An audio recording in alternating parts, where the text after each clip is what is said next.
the first thing I try to get across to my patients is try and explain why they might be fainting. And actually, just very briefly, when we first stand up, we shift a significant volume of blood from our upper half of our body down to our legs. This has the effect of making us feel dizzy and lightheaded, and this sets a sequence of events off which can ultimately result in us feeling incredibly faint or actually fainting.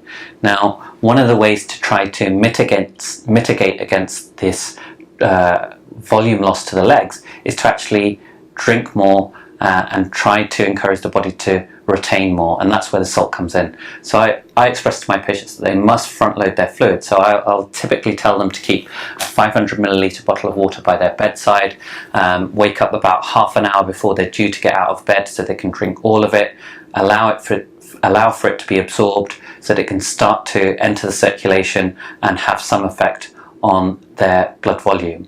Then when they start to get up and around, the effects of blood loss down to the legs, called venous pooling, is reduced.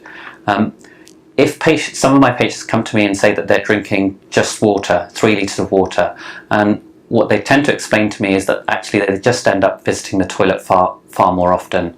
What I try to get them to do is try and prevent some of this fluid loss by increasing their salt intake, and it's actually quite challenging to add extra salt to your food if you don't enjoy the taste of it. So the other ploy that I suggest to them is to actually mix up their fluid intake. So try and drink some fruit juices which naturally have a salt content in, squash, cordial with a little bit of salt in as well. What they then tend to find is that they retain more of the fluid that they've drunk and their symptoms tend to improve. So 500 milliliters of water half an hour before you get up out of bed, and then aim for a cereal-based breakfast is my usual recommendation. You're getting another 200 mils of milk and a couple of glasses of fruit juice. By the time you finish breakfast, that should take you just over a litre of fluid. Then set yourself a target to get a litre of fluid between breakfast and lunch. And how do you achieve that? Well, there's various different methods. You can either carry around a litre bottle of water or squash with you during the day and only refill it when it's empty, and do the same again between lunch and 5 p.m.